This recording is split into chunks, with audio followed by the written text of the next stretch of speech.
Mboze wa district empidi Honorable Vice Pamela Sembidya fuba okusanyusa okulaba mu kitundu kino Pavel siwo okusanyusa okulaba olwekyo ngenda kubeera mu bufunze ensonga ya Kato Lubwama yenze Kiyagabira Innocent yenze Shadow Minister wa Arts and Culture olwekyo mu buufu obwo ndi mutuufu okwogera ku mukulu wange Kato Lubwama mu ngeri ya arts kubanga bwe tuwangaalidde bwe namumanyira ate mwabadde atambuliza n'okunnamula Honorable Kato Lubwama ng'amaze okuyingira Parliament yampita n'aŋŋamba Kiyaga waliyo ensonga gy'evudde mu Parliament nga tetugikozeeko ensonga eyo tetugikozeeko olw'ensonga nti twekikwata kwera tumalira obudde bungi ne tutatedolinga ensonga eyo nga ya copyright okulaba nga abayimbi bannakatemba abayiiya bafuna mu ebyo bye bayiiya era nakonsultinga okuva mu kibiina kyange kya National Unity Platform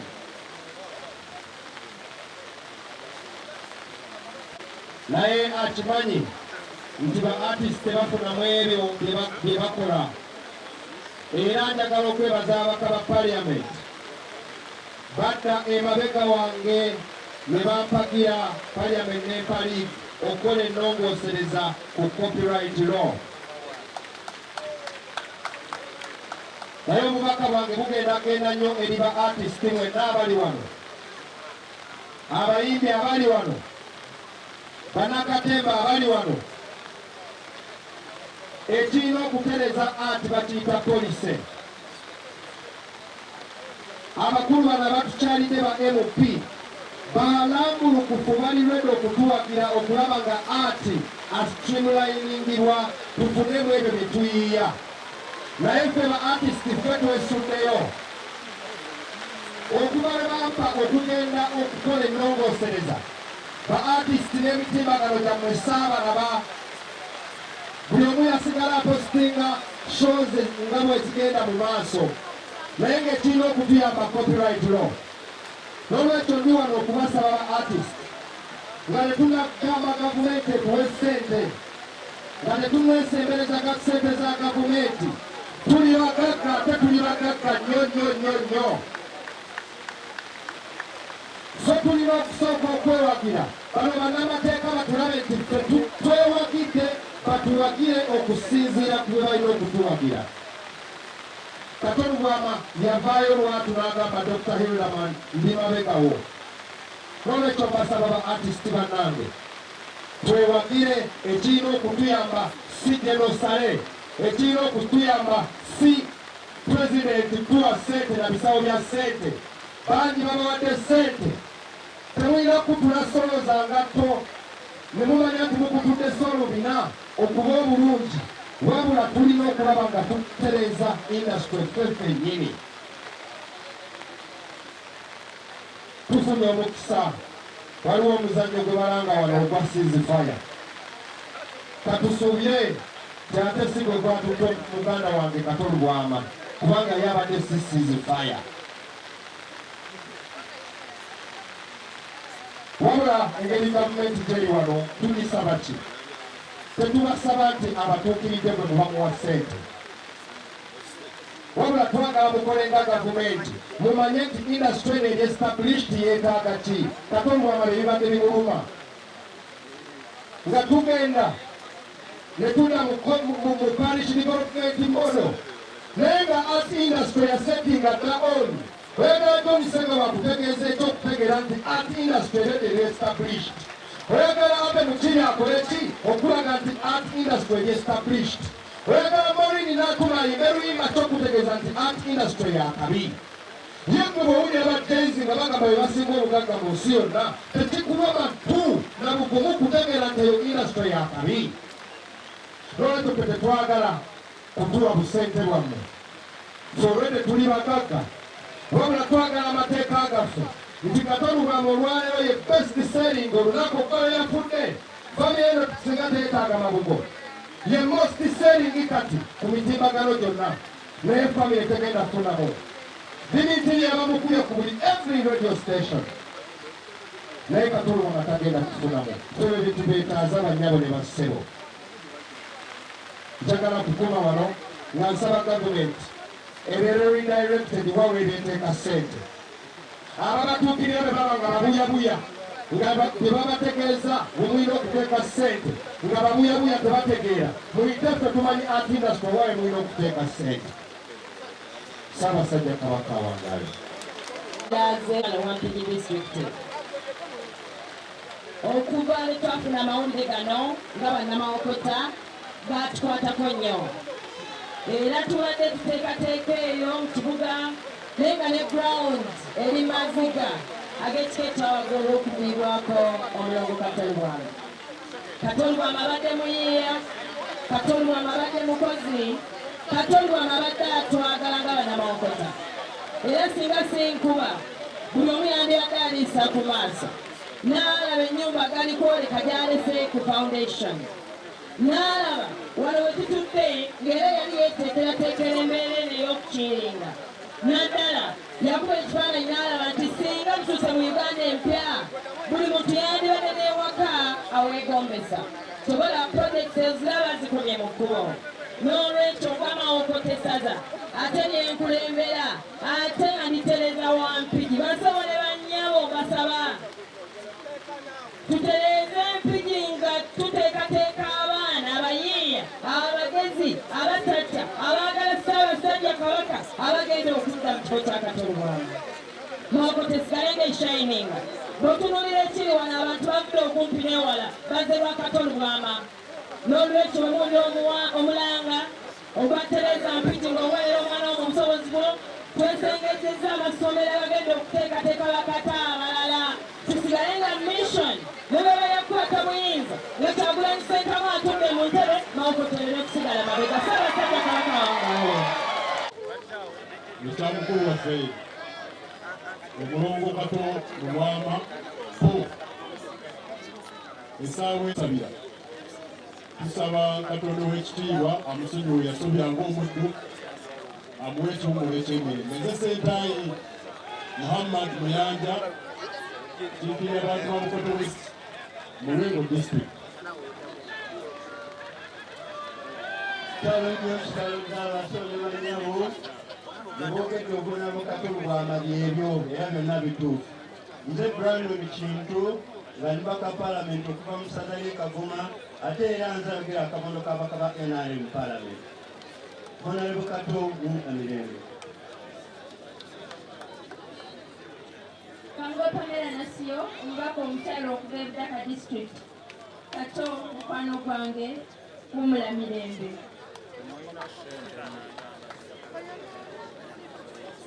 omukama mulungi obudde bwonna mukubire mukama embale nnyingi amaama bakuganda okuyita liri erinnya naye maama w'abaana abaana ba Kato ate mukwano gwaffe ani abakungu okuva mu gavumenti eya wakati n'Emmengo mikwano gyange mwenna mikwano gya Kato Lubwama kitalo nnyo kitalo ddala kya Kato Lubwama tumufiiriddwa aye tugenda mumisinga nnyo naddala ntegenda mumisinga nti okuva mu palamenti mbadde pulandi ya Kato olwanda bagamba Kato wuuyo naye kakati omulimu gwatuwadde akola omukolo gw'okubagambako nteeteekanya n'owaana akusolola kubanga si mulimu mwangu ogw'okubagambako naye nsaba Mukama Katonda obwoyo bwa Kato anguumuze mirembe ate n'abasigaddewo abagumye naye bakakasa maama Ana olwaleero ogende ku paliyamenti kubanga Kato nga tulina Conrad Kato yaleka abanjaayo mu palamenti mukuluusereko era sipiika mutegeezezza olwaleero era nenkusaba ti oludde nga luwedde okwate Conrad muke mulabe sipiika seneza kutosasulwe zeyali abagezi omulango bweyakola mu covid so n'olwensonga eyo omwoyo gwa Kato Mukama aguumuze mirembe. Amannya nze namujusise Dionisia omubaka owa Lwengo disitulikiti omukyala ate era omuntu wakato ow'okukito Mukama Katonda amuwe ekiwumuzi. Abaminisita n'abafuna e Buganda n'ababaka fenna n'abantu b'ekyalo kino, amannya gange nze Robert Kasolo ndi mubaka akiikirira Ikiti County Bulaka District. Kato abadde mukono wange, Kato abadde mukwano gwange, Kato twali tulina nabyo bingi nnyo. Naye mwebale nnyo okuva okwerekera mukwano gwaffe Kato, mwebale nnyo Kato, Mukama atuwe ekikuumule kirungi, Commonwealth ne Ani Conrad will be with you. Mukama abatuume kitera kulifeekeka. Mwebale nnyo, mwebale. Mbalengule, chiliyambalengule, chiliyambalengule, olutalo ngaliwedde, chiliyambalengule, tulizimba mu Uganda empya. Mwebale nnyo basebo ne banyabo. Nze nno okwawukanako n'abantu abalala.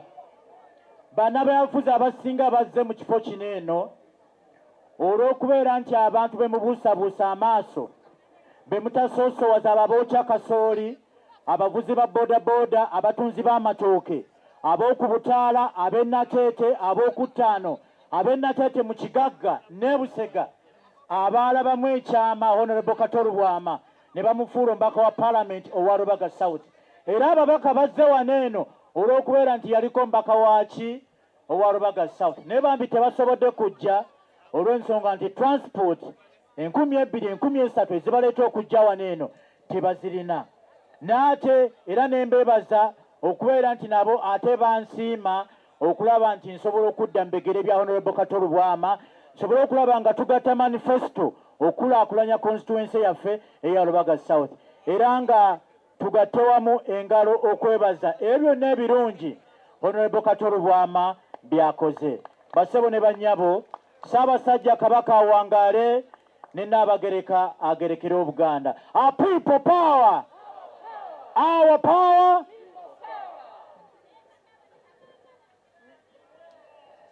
People power!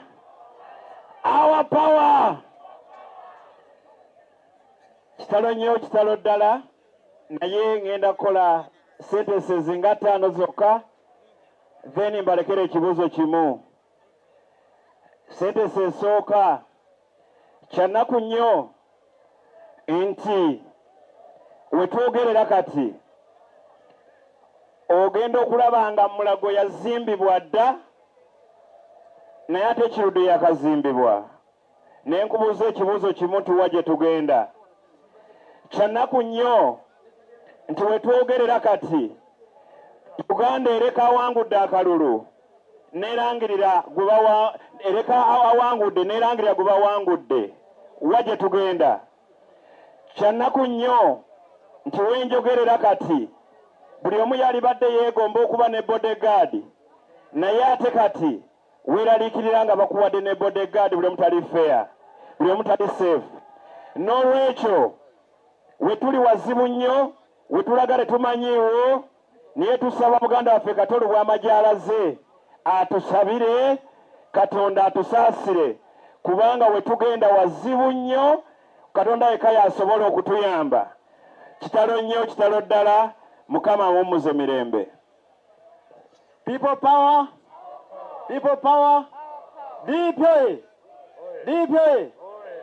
Nze bano bonna bye boogedde nange byange, ebituufu byonna byange, ebikyamu si byange. Ku lwa Kato Lubwama, Ssaabasajja awangaale. Kaakati bannange, twanize Kyagulanyi n'engalo ez'amaanyi ennyingi ennyo. Bassebo ne bannyabo batuwadde ebigambo bitono nnyo. Nze Mathias Mulumba wa Lukagadduka Ekiwabu Sabasaba, Mayor Kyengera Town Council ne National Coordinator mu National Unity Platform. Tuli ku lumbe lwa Kato, naye essaawa yonna nfunye amawulire amabi ennyo ate agasinga okufa kwa Kato. Baŋŋambye nti oli abadde omulwadde ate agenda atereera. Ssaabasajja Kabaka wa Buganda awangaale. Abaminisita n'abafuna e Buganda n'ababaka fenna n'abantu b'ekyalo kino, amannya gange nze Robert Kasolo ndi mubaka akiikirira Ikiti County Bulaka District. Kato abadde mukono gwange, Kato abadde mukwano gwange, Kato twali tulina nabyo bingi nnyo. Naye mwebale nnyo okuva okwerekera mukwano gwaffe Kato. Mwebale nnyo Kato, Mukama akuwe ekihumule kirungi, Commonwealth ne Army Conrad yuno mubibibyo. Mukama abakuume ekiseera ky'ekifuuka. Mwebale nnyo, mwebale. Nzikiriza nzise ekitiibwa mu b'ebitiibwa bonna abangi abali wano omuli omukulembeze waffe ow'oludda oluwabula gavumenti eno etawulira, omuli minisita waffe omuli Mikungwa ate nga ye minisita w'abamagye kiwe bakyogera defense, minisita w'amagye omukulu Sempijja Ssebo tusanyuse nnyo okukulaba. Njagala mu ngeri ey'enjawulo okwebaza bateganda baffe ab'NRM. Mwebale nnyo, mwebalire ddala okuva eyo yonna gye muvudde ne mujja ne mutuziikirako tusanyuse. Mwebale nnyo, mwebale ddala. Ssebo nzikiriza neddemu ebigambo byange ebimu byerayogedde eggulu. Njagala nnyo okusaasira abaana ba Kato bano ne muganda wange kati afuuse namwandu. Ndowooza eribbo mukolo guno kati tebakyamanyi we bayimiridde. Tuyinza n'okwerabira ti n'ekyokuba tuli mu kuziika Kato, naye kyosiga kyokungula. Abantu bano abangi ab'ebitiibwa bano abangi nga ne protoko erema bazze wano lwakubanga kino Kato kye yasiga. Nsaba tukubire Katonda engalo ez'amaanyi eyatuwa omusajja ono. Bw'ozikubira wansi oba okubaza jjajjaawo era ng'ekubye. Mwebale nnyo, mwebalire ddala, Mukama yeebazibwe. Ate era njagala kwenyamira nnyo olwa pulezidenti afuga mukyala Nabbanja omutalangirira nti Kato afune state funeral kubanga abadde agisaana. Naye Nabbanja era bw'ati olaba tagobanga DPP. Nze mbalye ngamba DPP kayirayo omusango gw'amabaati ngisazizaamu. Museveni agenda okudda nga tegukyaliwo.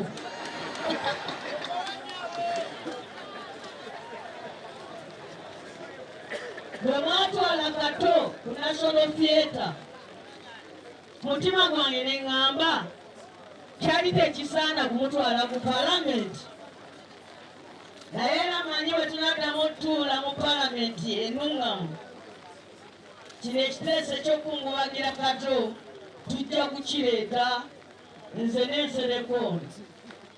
Paalamenti mutongole ne Namuju ne bano bonna bonna be tulabye wano bannamboozi ye mwenyaani ndekaani bali wano bayitirivu, n'olukiiko lwa Paalamenti lusobola otuula wano olwaleero singa sipiika ajja.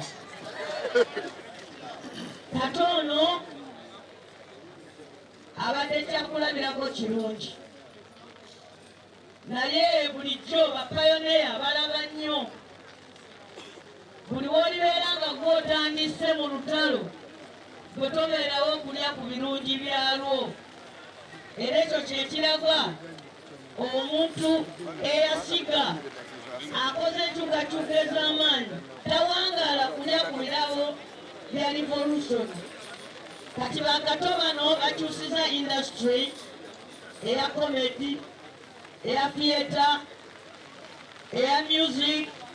Naye bwe binatandikira okuba nga bifuna nga bwe mpulidde ekiyaga nga wanjaga wano nga etteeka lya copyright liyise, amazima ga Katonda bano ba Kato bo baliba bagenda dda, naye nga be basimye omuki omusingi. Basabo ne banyawo, abantu balekerawo okulowooza nti ebigambo bya Katemba ebigambo bya komedi nti bigambo by'abantu by'obangamba etya ne babissa wansi mu nsi ezikuze. Comedy industry kintu kya muwendo era n'omuntu okubeera comedian ne ku mikolo nga gino eminene bamwanjula n'ekitiibwa ekinene. Naye buli we tulwana bantu mwe tuleete etteeka ate mu bayimbi mwe musibuka abalala ne bagamba ffe tukyali bayimbi bato bwe munaaleeta etteeka eryo ate ffe tetujja bifunamu. Kakati kizibu nnyo okulwanirira abantu ng'ate be bakusika engoye okuza ki emabega. Lwekyo basebo ne banyaba abayimbi ne ba artist mu nsi muno temuliimu muntu yafuna ddembe lye nga limusanze awo n'alyako buli bwati. Bwe muba mukyatambula ogenda eggulu mumunone ssente ebya copyright mujja kugira mu byerabira. You cannot have your cake and eat it at the same time. Akabuziko bwe kaba olwoyo y'ekibumba kyako kaakabuza okatta. Bw'oba oyagala kabuziko ku ttale eby'ekibumba obikola ki? Ba artist mulina okusalawo kiki kye mwagala. Oba mwagala mbuzi yammwe oba mwagala kibumba kyayo. Lwaki muganda okukolerera ebiwagu ng'ate n'enkota yammwe? Olwanira otya ekiwagu ng'ate enkota yonna ki yiyo? Nga mmaliriza kubanga luno si lunaku lwange. Njagala bagamba nti tulabye nnyo Abafrika. Katono obadde omugeza ku musajja Shakespeare. Nze era nina kye muwandiikako nayagadde nze muwandiikeko nsembeyo. Abalala bonna nga bamaze oteekayo mu social media nze mbere nga nsembayo. Nze ku lwange Kato Lubwama abadde Shakespeare waffe. Naye olaba omuntu ng'akootinga Shakespeare ng'ate asekerera ani? Mumanyi oluzungu Shakespeare lwe yayogeranga? Era bw'oluleeta wano aba wano baseka ng'asobola ogamba the promising of the going coming from another direction to the end. Abantu ne babuuza mu theatre ne bakuba nnyo enduulu. Naye aba wano baseka busasimbu banange omanyi kaate alina ekigambo kye yayogera mu luzungu kankikootinge wano. Yagamba aba DP bamubuuza nti Kato aba DP bagenda mu lukiiko tubuulire mu luzungu obagamba olukiiko lugende lutya? N'agamba nti the name Democratic Party must sound as it sounds. Abantu ne baseka ne bagamba omusajja ayogedde oluzungu oluki kubanga temumanyi art. Ani atategeera kye yali agamba? Yali agamba nti DP ng'erinnya lyalyo bwe lifuga naye tandika okukola ebijja mu linnya lyaki. Tosobola kweyita Democratic Party ng'ate byokola temuliimu ki. Kakati abawandiisi abatuufu ebyo ebigambo bya Kato bagenda biwandiika bwe bityo. Era abaana abasoma literature ekyo ekigambo Kato kye yayogera omwana akola literature asobola okiwandiikako ekitabo kiki kiramba. Waliwo n'ekigambo ekirala kye mwebaza okuleeta ate namunyiigira naye ate oluvannyuma ne mwebaza. Joshua yakwata erinnya Joshua na exposinga education system ya Uganda enfu mu Kalango. Ne mu parliament minisita Mulamba yajja n'agamba nze mundeke sinagambako nti ba MP nga bamugamba mufudde abaana baffe ba Joshua nga minisita agamba bannange mulekerawo ogamba nti abaana ba UPE ba Joshua. Kati omuntu akwata ekigambo kimu ne kifuuka statement etegeerwa mu ggwanga lyonna nti kitegeeza amakulu malala. Oyo mu literature aba ku levo ya waggulu nnyo era mmwe muba temusobola bitegeera. So neebaza Kato Lubwama bulijjo bwe yansanganga nga ŋŋamba nambooze mwe mukole nnyo kuba mukolerera future yammwe, naye nange mundeke neeyagaleko kuba nze ndi mu future yange. Mbuye abadde ng'ali mu future ye ng'ate ffe tukolerera ki future yaabwe. N'olwekyo kyova olaba abantu bazze wano basanyufu kubanga Kato yatutegekera, yatuteekateeka tusobole okugumira akaseera kano.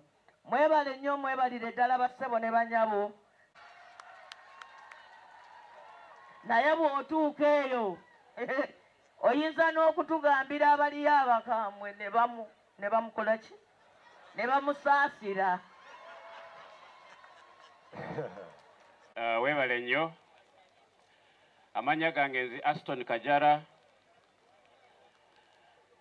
Mbadde mukwano gwa Kato Lubwama nnyo. Kusooka twakola ffenna mu palamenti.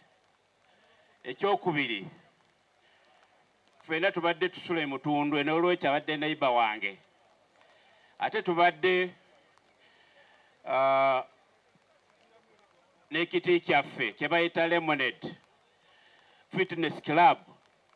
Kato Lubwama abadde abeera ku Lemonade kumpi buli lunaku nga bwe tukolera ekisasizi kyaffe era waadayotera omuliro n'abeerawo paka ssaawa za kwebaka.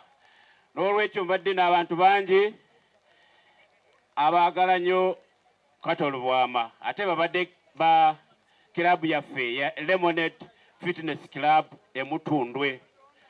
Era bazze bangi twamazidde okutuusa obubaka bwaffe bwa $2,340,000. Tulina n'ekimuli kyaffe era nsaba ba Lemonade Fitness Club oba muli kumpi munkwatireko tuteekeko ekimuli kyaffe nga tusiibula mukwano gwaffe nnyo Kato Lubwama. Nze mu famire yange n'omwana bamuyita Bidugu. Lwaki? Lwa Kato. Kubanga Kato beyakolera eggwanga lino naddala Bubakatemba. Nze sinaakulaba okuggyako Ssenkubuge siasa amuddirira. N'olwekyo mbaniriza mwenna mbasiima. Ndaba ne mukwano gwange wuno Dr. ani? Dr. Bosa ndudde okukulaba mukwano. Mwena mweyongere okukolera eggwanga nga tuyita mu byemizannyo nga tuyita mu byakatemba. Ate mwe ttiimu eyammwe yo nnungi nnyo kubanga si ya mundu naye nga muyinza okukola enkyukakyuka nga mweta mu mizannyo n'okwagalana. Mwebale. Mariam Nalubega muliraanwa wammwe okuva e Butambala tava muto. Kato Lubwama neiba ate erubaga yabadde nga ntwala nga MP wange. Katonda amwe ekyumula eky'emirembe. Mikwano gyaffe mwenna bitiibwa byammwe ebyenjawulo tusiimye nnyo okubalaba wano. Amannya nze Joseph Bali Kudembe Mutebi, nali mukwano gwa Kato Lubwama. Kato yali mukwano gwaffe nga family. Nasembye omulaba ku bbalaza ewedde ng'ategeka omukolo ceasefire. Ebigambo byayogedde bye bitegeeza kino kyonna kye tulina wano olwaleero. Obumu kye kisinga kyonna. Abantu ebigambo bigenda waggulu n'amaloboozi ne wagenda waggulu. Naye tewali kikira byonna ng'okubeera obumu. Mbakoowoola bassebo ne bannyabo mu bitiibwa byammwe ebyenjawulo. Mubeere bumu tujja kusobola okutwala omusajja.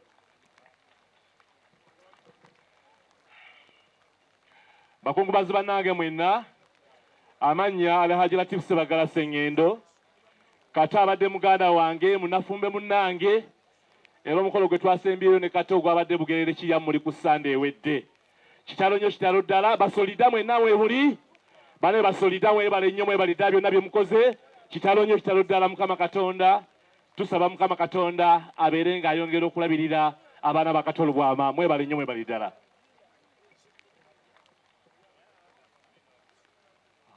Kitata nali ne Honorable Kato mu Parliament ey'ekkumi nsize kumwerekera Kato awumule emirembe.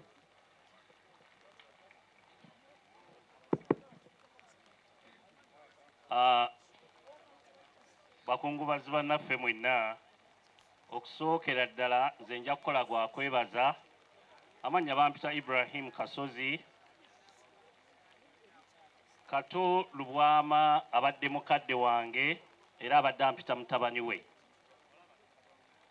naye njagala okubeebaza mwenna naddala abayimbi oba bannakatemba mwatulaze omukwano naye omukwano ogwo ne mu bulamu mugulagenga kijja kusobola okuba nti kituyamba ekintu kimu kyokka aboogedde ku Kato kye batannamwogerako kye njagala okwogerako nti abantu abasinga Kato mu by'obufuzi badde bamulabanga ayogera ng'asaagirira naye Kato abadde mu bya ddala abasinga mu by'obufuzi twogera ne tusanyusa tusobola okwogera buli omu n'asanyuka n'akola ki naye nga tetuli mu bya ddala kyova olaba tugamba nti kakati time yakuggyako omusajja buli omu ng'atandika okukola ki ng'okuweta kuba twogera buki bwogezi naye Kato abadde ali mu bya ddala era ng'ayogera bya ddala bangi babadde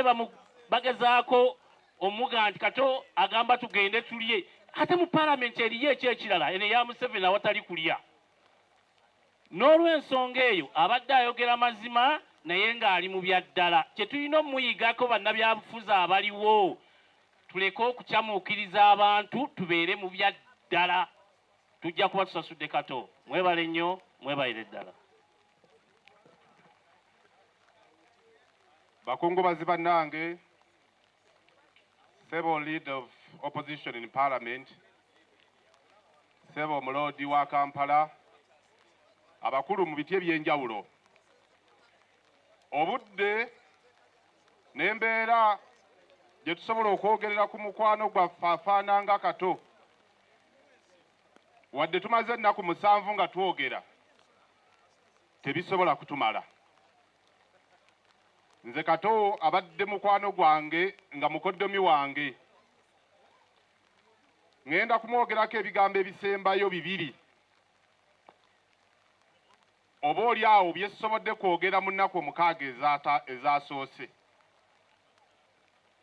Kato abadde agro industrialist abamu babadde tebamanyi Kato ebiti ebyenjawulo wano weebiri bannabyabufuzi bannakatemba bannamawulire naye Kato abadde munnamakolero ow'obulimi be bayita ba agro industrialist era abatamanyi afudde yatandikawo kampuni ekola omwenge gwe bayita Zoliga era ng'alina ne kampuni ekola obuwunga bwe bayita Biiso ebyo ababikola babeera bawaniridde ekisaawe eky'obulimi ate nga bannamakolero omulundi ogumu twali twogera naye nga twogera ku kigambo kya Zoliga Kato n'aŋŋamba nti factory ya Zoliga yasazeewo agiyimirizeemu kubanga bwe yajjanga eno oggula embidde nga mulina ntono ezisobola okumuwa omwenge ogusobola okusatisfyinga demand ey'abantu abadde bamusaba Zoliga era abadde yanoonya eka z'ettaka 20 embidde azeerimire baseba ne banyaba abantu b'emawokota seba mukulu wange Kasonsi Bambi Honorable Ted Namboze abakiikirira abantu baffe eno tubasabe bongere amaanyi mulimu gw'okulima omwana w'ekitundu yabulwa embidde ezisobola okukola Zoliga amala n'asalawo ye yennyini yabaafuuka omulimi ate yabaafuuka munnakolero era ekkolero eryo lisigaddeyo ekawempe ekyennaku ekirooto ky'okufuna embidde ezirimala nnyini kyabadde akirina agenze naye njagala okuwa obujulizi nga nze abadde amanyi Kato n'abadde bamukubira essimu nga mpulira nga tuli naye dimandi ya Zoliga yo tefudde esigaddewo n'olwekyo abali wano abasobola okutwala ebintu bya Kato mu maaso ekirala kye mulina okuteeka ku mwanjo ekyokunywa kye bayita zoliga, kubanga abakinywa bo basigadde bangi.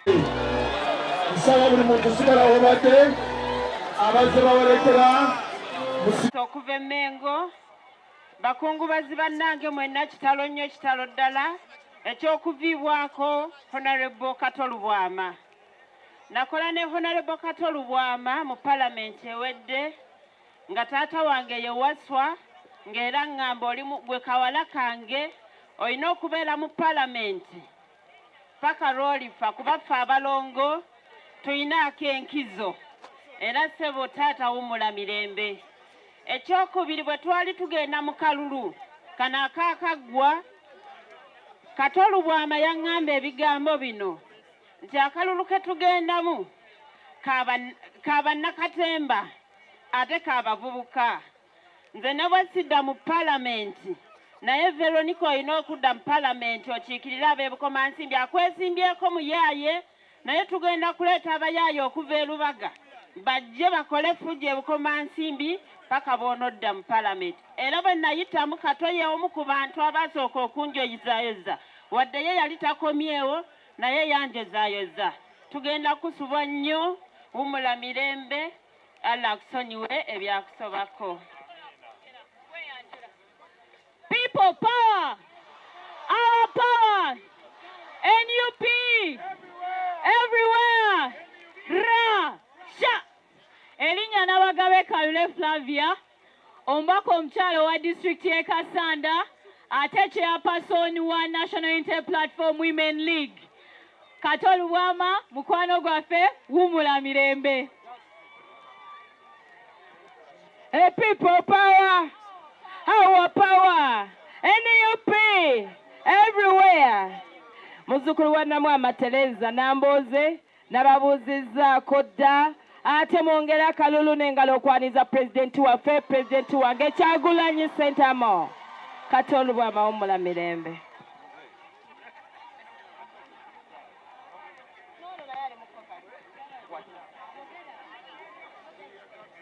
People power, our power. Sebo president waffe tusanyuse nnyo okubeera wano naawe. Bakubagizi bannange, bakungubazi bannange. Kyengezaako katono nnyo okubagamba nti omugenzi Kato Lubwama abadde ayagala nnyo baffe Ssaabasajja Kabaka. Mujjukira nga agamba nti abuuza omusajja atunda ka rediyo. Omusajja, rediyo eyo ogitunda ssente mmeka? Nti emitwalo 3. Nti lwaki? Nti erimu station zonna zoyagala. Nti lwaki tonsalirako n'oyolekamu CBS yokka gye njagala. Kitalo nnyo Kato Lubwama, kitalo ddala. Omukama mumuze mirembe. Yenze Dr. Ndiwala na Christine Bukomansimbi North. People power. People power. Our power. Nze Nabukera Hanifa, woman MP Mukono District. Nsaba Mukama Katonda awe Kato ekiwumulo eky'emirembe. People power, our power. Nze Bampita Lutaya Geoffrey omubaka wa Kakuuto nga pulezidenti wange Kyagulanyi Ssentamu. Nze no Honorable Kato njamwogerako ng'omuntu eyatuyamba okuva mu music ow'okubira ku CD n'atutendeka ne tudda mu bandi music. Nsaba omwoyo gwe Mukama mumuze mirembe awangale ayi Ssaabasajja Kabaka. People power, our power. Bana ikulwa Kato nga munnalubaga kubanze kawali abubeka nva Lubaga. Mukkirize tuyimba akayimba kano kuba nze nkatwala nti kakulu nnyo. Bwe ntunuulira abantu ab'enjawulo abazze wano okuzika muganda waffe Kato Lubwama tuba tulina okukayimba ate naddala eri baganda baffe aba art mukatwale nga kakulu nnyo. Tuyine Simbwa Fred Kagwa omubaka akiikirira Nakifuma County wa kibiina kya National Inter-Platform. President wange ye Kyagulanyi Ssentamu. Honorable Kato wumula mirembe. People power, our power. Erinnya Katabazi Francis Katongole nga nze nkiikirira abantu b'e Kalungu East. Kitalo nnyo okuviibwako omulongo Kato, naye abakulembera Katemba n'abayimbi mbasaba mwewale okuba ng'emiyini mu mbazzi, kubanga emiyini giba gya muti ne bagikozesa okutema emiti emirala. N'ekirala bakulembeze bannange naddala mu Parliament tulwane nnyo nga tuyisaawo etteeka erya copyright abantu baffe aba Katemba basobole okufuna mu bye bakola. Kato wummula mirembe. People power, our power. Amanya Nsanja Patrick nkiikirira Ntenjeru South okuva e Bugerere. Kitalo nnyo kitalo ddala omukama omwoyo gw'omugenzi aguwonye. People power, our power. Nze Lukyams David Kalwanga ndi mubaka Parliament w'e Busujju. Kitalo nnyo ekya Kato Lubwama.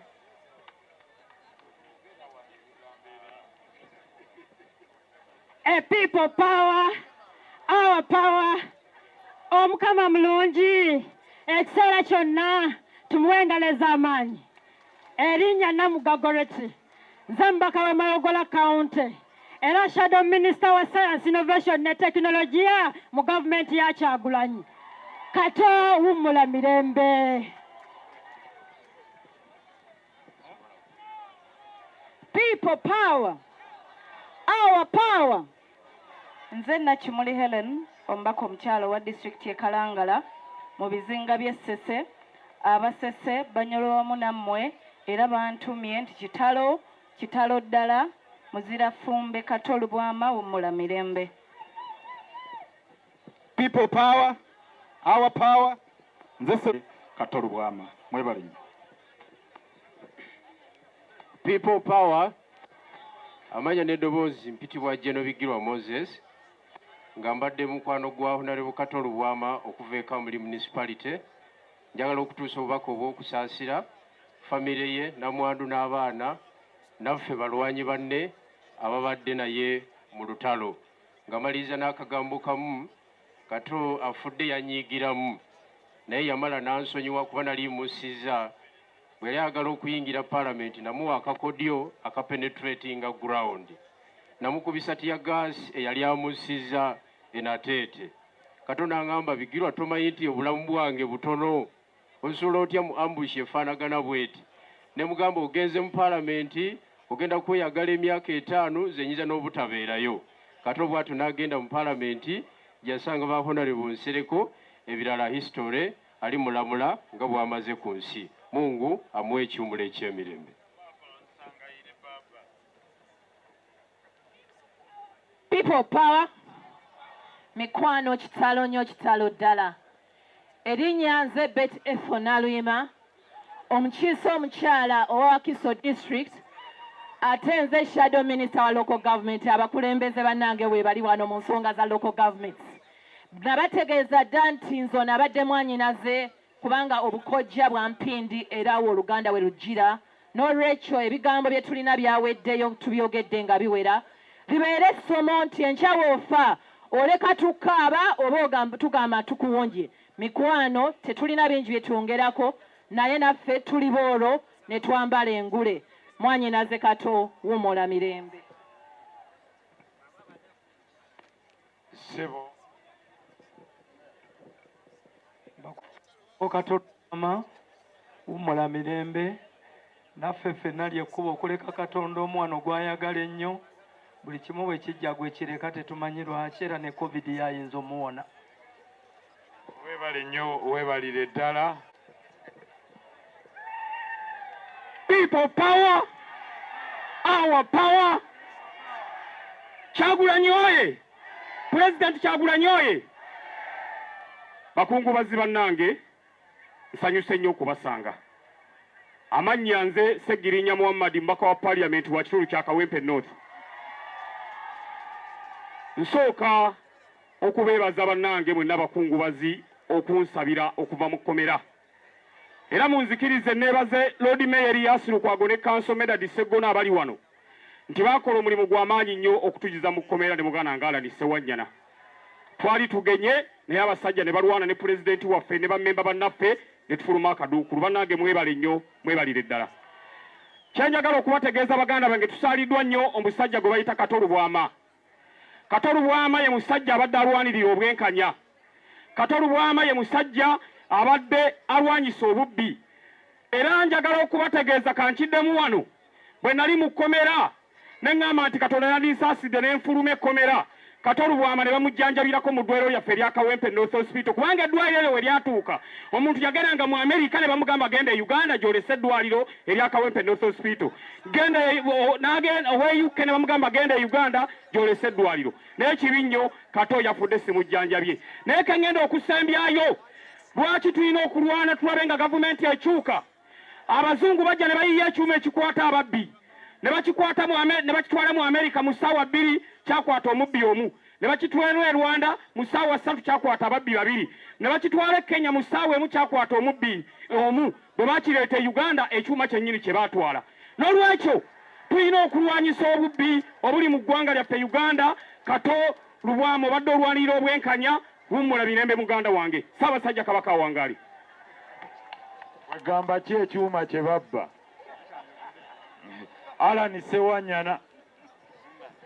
People power. NUP everywhere.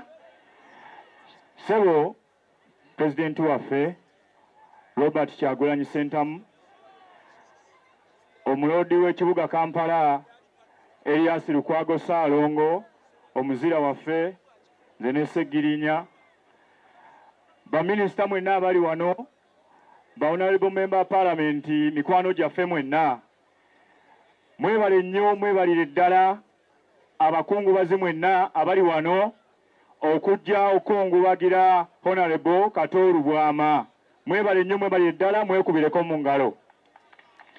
Nkubye akaama wano Honorable Nsereko ne mugamba Honorable Kato Lubwama gwe tumanyi, singa yategeera kyali kino kye mumulaze olwaleero, Uganda yali badde ndala nnyo, kubanga mulaze Kato Lubwama nti abadde musajja w'amaanyi, muve mu byolwali. Kato Lubwama otulekedde ebbanja ey'amaanyi, tetumanyi kye tusobola kukolera abantu basobole okutwagala nga Kato Lubwama bwe bakwagadde. Buli wanzikiriza ali wano, Mama Fina mulabyeko, n'enzikiriza zonna ez'enjawulo, n'abakatuliki weetuli, temweraliikirira. Buli wa ne tukaawa twawa ng'entulege, ne Honorable Kato Lubwama we yali ng'ate akyalina mulwadde ettake, era yatusindikira kawunga ka biiso mezi fulawa ng'ayita mu Honorable Kasibante Moses. Bane mukubireko mu ngalo. Omuntu abeera mu buzibu ate n'amanya nti waliwo ali mu buzibu obulala naye n'amuyamba, oyo abeera muntu wa njawulo. Bwe twali mu palamenti ne Kato Lubwama ng'omutuukirira mu kantiini n'omugamba omanyi mwe mwatuleeta mu bintu bino, naye mpulira ensawo eyebyeyebye ng'agamba nange sirina bulungi ssente, naye kantomere Sise ono mugambe ekizibu kyaffe. Ng'atuuka ewa Honorable Sise Namuju n'amugamba gwe soko mpe emitwalo 30, mutudde ku ssente nnyingi, mubbye ssente zaffe ez'eggwanga zonna mwe muzirina mu kasawo ako, mutuwe ssente. Ate nga kyali kituufu mwe mulina ssente zaffe basise, ssente zaffe mwe muzirina. Era yakwatangako emitwalo 2 n'agimuwa. Kato bambi musajja wattu n'alyako emitwalo 5, nze yalusinze ekibalo n'ampako 15. Omukama Katonda Kato akuwumuze mirembe, otulekedde ebbanja ery'okulaga abantu titulina okwagalwa. Tulina kukola ki? Okwagalwa. Ekyo ekibuuzo kyendese mu ddiiro, anaakituddamu y'anaamanya. Mwebale nnyo, mwebale ddala. Ssaabasajja Kabaka awangaale.